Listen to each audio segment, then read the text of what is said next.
Mais uma semana, mais uma Fujimasfera e, obviamente, mais um vídeo aqui no canal. Mas chegou meio atrasado dessa vez. Como eu já havia avisado para vocês na nova comunidade, eu estava no meio de uma viagem, então eu estava morrendo de agonia, pois eu precisava gravar sobre isso e infelizmente eu não consegui. Mas enfim, eu cheguei em casa ontem e eu preciso falar sobre isso, então bora lá. O capítulo 177 recebeu o nome de Dedo Indicador e logo mais a gente volta nisso. Aqui inicialmente a gente percebe que de fato a boca foi vomitada pelo Chainsaw e a Yoro continua atacando ele. E obviamente utilizando suas manoplas e ainda ressaltando o famoso Bang. O Chainsaw aqui de certo modo consegue rebater aquele tiro, mas ele é muito forte, então obviamente ele acaba sendo impulsionado para trás aqui. Então de fato o Chainsaw está realmente encarando um problema bem grande aqui. E a Yoro com toda certeza exibe pra gente uma face bem mais ameaçadora aqui, demonstrando todo o seu poder e também o seu foco. Algo oposto quando visualizamos a Asa. Nitidamente, ela está confusa com tudo aquilo. Refletindo sobre todo esse poder novo, a Yoro ressalta que o demônio do tanque de guerra e o demônio das armas, ambos foram criados a partir da guerra. Eles fazem parte da sua linhagem e com toda certeza auxiliaram na disseminação do medo de todo esse conflito. Isso é tudo que a gente havia dito no capítulo anterior, faz todo sentido esses dois demônios serem filhos da guerra, então ela só está refletindo aqui. Mas todo aquele presente ainda traz muita confusão para a Asa. Ela que reitera um dos poucos pontos que ela se agarra para fazer tudo aquilo. Então ela questiona a Yoro que se elas derrotarem o Chainsaw Man preto, isto estará relacionado ao desejo do Denji. É sempre importante pontuar que a Asa é muito uma vítima no meio disso tudo aqui. O egoísmo que tanto desejou no início da obra foi completamente descartado. Ela quer auxiliar as pessoas e sem perceber ela acaba se jogando em situações muito delicadas. Na realidade minto, ela percebe, mas ela ainda tenta se agarrar ao otimismo, a se agarrar a um bem maior, que tá tudo certo, vai dar tudo certo. A Yoro responde que a Kiga disse isso, então deve ser uma verdade. Mas obviamente isso não é suficiente para a Asa aqui. É importante salientar que a Asa agora está encarando o ápice de todo aquele conflito. Agora não tem mais como fugir, e consequências reais vão acontecer a partir dali. Visualizar toda essa feição orgulhosa, focada, egoísta e maldosa da Yoro causa muitas reflexões. Dessa forma, a Asa acaba pontuando se de fato está tudo bem para Yoro transformar seus filhos em armas. Aqueles seus filhos foram seus companheiros durante anos, que nasceram dela, mas mesmo assim foi feito tudo aquilo. E a Yoro, depois de um bom tempo, encara frente a frente a Asa para dizer a sua resposta. De forma bem crua, ela diz que os filhos pertencem aos seus pais, não é mesmo? Logo, tudo aquilo ali é algo simples, é algo normal. É enxergar os seus filhos como propriedades, roubando qualquer tipo de livre-arbítrio. É uma resposta cruel, mas que se enquadra perfeitamente com a Yoro. Uma personagem egoísta, orgulhosa e que se agarra em criancices para justificar seus atos. Esse ato, assim como alguns anteriores, acaba ressaltando que aquela conexão que estávamos visualizando entre Yasa e Yoro está cada vez mais distante. Apesar das descobertas e das conversas intimistas, a Yoro possui um lado distante, cruel. E visualizar toda aquela resposta e todo aquele cenário é algo que traz tensão para a Asa. Aquilo, da mesma forma que é um lembrete do que a Yoro é feita, também de certo modo traz menções a todo o trauma que a Asa sofreu durante a sua vida. Todo acidente que envolveu a sua mãe reflete o outro lado da moeda. Aqui não houve esse egoísmo da Yoro. Na realidade, houve o contrário, o sacrifício. Apesar da Asa se odiar por tudo aquilo, a escolha no final das contas partiu de sua mãe. O mais importante para ela é manter a sua filha viva. E apesar do deslize, tudo isso só enfatiza que a Asa, no final das contas, é uma pessoa boa. Algo que não deveria alimentar uma culpa, mas é realmente algo complexo. São visões completamente diferentes. E eu sinto que a Asa percebeu isso aqui. Talvez a ficha venha caindo cada vez mais que ela não está fazendo certo ali. Enfim, depois de um tempo pós-ataque, o Chainsaw se reergue indo ao topo de um prédio. E observando toda aquela movimentação, a Yoro percebe um ótimo cenário para começar a se gabar mesmo. Questionando se o Chainsaw se recorda dela, se a dor daquele golpe o faz lembrar dela. Afirmando que de certo modo o Chainsaw está com medo dela. Que além do medo também há muita irritação. Então, se ele quer tanto devorar ela, que venha, pois ela está preparada e está pronta para lutar. Mas apesar de toda essa intimação, o Chainsaw simplesmente foge dali. E a Yoro até tenta acompanhar para atacar, mas ela acaba perdendo de vista. E pô, essa cena aqui é realmente muito engraçada. A gente percebe que o Pochita foi até uma garota que estava pedindo doação de sangue. E obviamente que a sua figura acaba assustando aquela garota. E com essa fuga, ele acaba pegando aquela plaquinha e pedindo doação de sangue para ele, no caso. E é muito engraçado, porque não sai nenhuma palavra, só sai barulho de motosserra. E tipo assim, é uma parte muito cômica, mas eu gosto muito desse trechinho, pois sinto que ressalta toda essa ambiguidade do Pochita. Ele é um demônio muito poderoso, muito temido, mas que em todo momento, desde o início da obra, ele sempre carregou características muito inofensivas, se apegando até mesmo a algumas coisas mais emocionais mesmo. É só lembrar que um dos principais sonhos do Pochita era ser abraçado. Assim como na parte 1, que quando ele volta ele quer experimentar algumas coisas, aqui é apontado essa outra feição do Pochita, que com toda certeza é muito influenciada por todo o desenvolvimento e carinho que o Denji colocou em sua vida. Mas enfim, é uma cena muito engraçada. E agora, até o final do capítulo, a gente tem uma sequência de cenas que é simplesmente cinema. E levanta alguns questionamentozinhos aqui. Nossa atenção agora vai para o Texas. E aqui o Fujimoto estampa pra gente de que cerca de 40 mil membros da Associação Nacional de Pistolas da América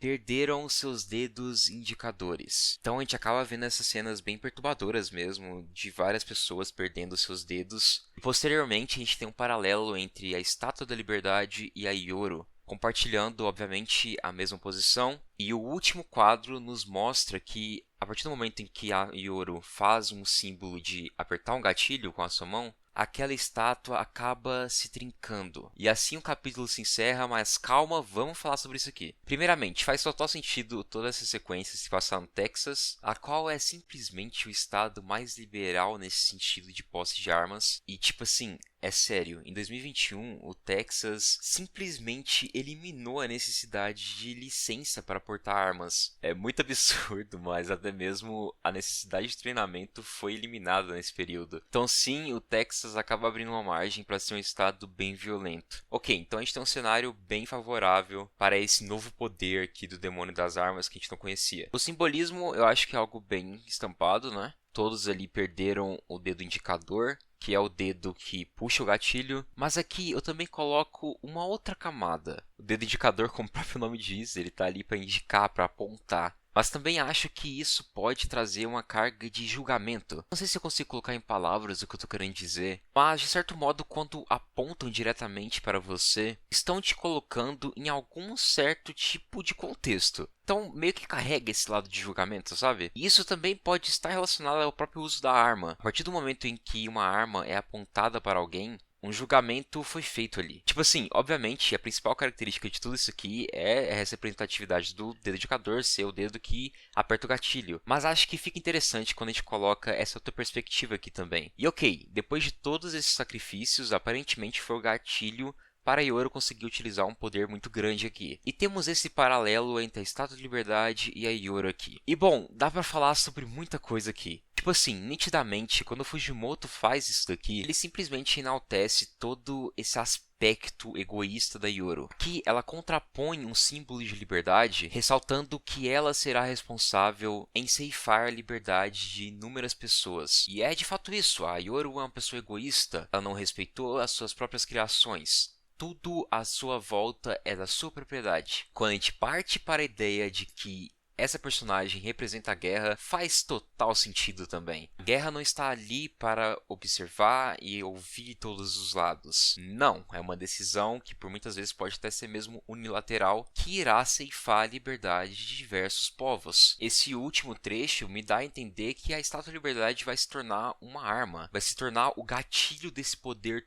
tão forte do Demônio das Armas. E porra, tudo isso daqui é muito genial. Genial porque ressalta perfeitamente toda a característica dessa personagem, mas principalmente que quando partimos de referências externas se torna ainda mais complexo. Estamos falando do Demônio das Armas. Independente de qualquer tipo de justificativa e contexto para o uso de uma arma, é um fato inegável que esse objeto foi feito para matar. Um objeto que, de mãos dadas com a guerra, eliminou a liberdade de diversas vítimas. Então, relacionar a Estátua da Liberdade com o Demônio das Armas foi um acerto gigantesco aqui. Os universos do Fujimoto geralmente são muito sujos, e obviamente que Chainsaw Man é muito isso. E eu sinto que, em todo momento, a escrita do Fujimoto quanto aos Estados Unidos é sempre algo bem cru e bem violento também. A gente pega, sei lá, a ação do presidente dos Estados Unidos em Chainsaw Man, que ele fez tudo aquilo com o Demônio das Armas. A própria concepção do Demônio das Armas só é tudo que é por grande influência dos Estados Unidos na obra, justamente por essa flexibilidade que o país possui. Vale ressaltar ainda todo o arco da Yuko, a qual faz uma referência direta a inúmeros casos de school shooters, algo que ocorre de forma predominante lá nos Estados Unidos.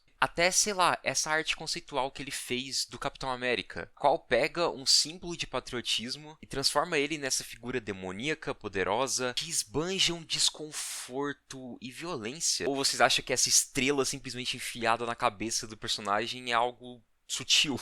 Então eu sinto que na sua escrita o Fujimoto sempre traz o lado da moeda de que há muita violência e sangue nas mãos por parte desse país. E repito mais uma vez, como eu já havia dito, o Fujimoto não mira apenas nisso, né? Tanto é que recentemente a gente teve aquele capítulo bem explícito envolvendo o governo japonês. Mas definitivamente é muito poderoso esse relacionamento que ele fez entre guerra, arma e um dos principais símbolos desse país. Às vezes Chainsaw Man é bem sutil em algumas coisas. Já em alguns momentos, como um amigo meu já disse, como se a obra pegasse uma 12 e atirasse bem na nossa cara mesmo. Durante mais de 80 capítulos, vimos influências diretas envolvendo armas durante a história, sequelando personagens e até mesmo trazendo uma ameaça até vezes maior do que um demônio. Pode ter certeza que a partir do próximo capítulo podemos ter algo tão grandioso quanto esses outros momentos. Eu nem preciso dizer que eu simplesmente adorei esse capítulo, né? Sério, eu estava muito agoniado, eu precisava falar sobre isso. E finalmente eu consegui, chegou um pouco atrasado, mas chegou. Mas e aí, o que vocês acharam do capítulo, desse vídeo? Principalmente, o que vocês acham que vai acontecer? Eu simplesmente adoro ler os comentários de vocês. Mais uma vez, toda vez que tem um tema um pouquinho mais polêmico, eu sempre venho aqui e reitero, por favor, sempre mantenham o respeito e que tenhamos uma conversa simplesmente interessante, divertida e confortável. Às vezes eu até tenho receio de fazer esse tipo de aviso, porque eu gosto muito do meu público e confio muito em vocês, mas em alguns momentos pode aparecer um alucinado nos comentários, como aconteceu em capítulos mais polêmicos. Então fica aqui esse aviso, tá? Enfim, novamente, deixe esses comentários, a sua avaliação, o seu compartilhamento. Voltei, estou bem mais leve depois dessa viagem, pode ter certeza que tem muita coisa boa vindo aí. Dia 30 desse mês teremos o especial de Evangelion, e confesso que até soou meio poético ser essa data, depois eu aviso vocês o porquê. E eu preciso vir aqui para passar alguns recados. O mais importante, eu finalmente lancei a minha light novel, já foram lançados 5 capítulos totalmente de graça, e nos próximos meses teremos mais capítulos, obviamente. Então eu peço muito que vocês deem uma conferida lá, vai ser uma jornada longa, eu tenho muito que aprender, muito a melhorar, mas pode ter certeza que eu tenho muito carinho e confiança no que eu estou escrevendo. Então, passem por lá, de verdade. Considerem se tornar um membro, igual esses maravilhosos aqui. Vocês terão algumas vantagens, com alguns spoilers, emojis, enfim, mais coisas lá. Mas é isso, como é bom falar sobre Chainsaw Man, como é bom fazer vídeo. Eu adoro todos vocês e até agorinha.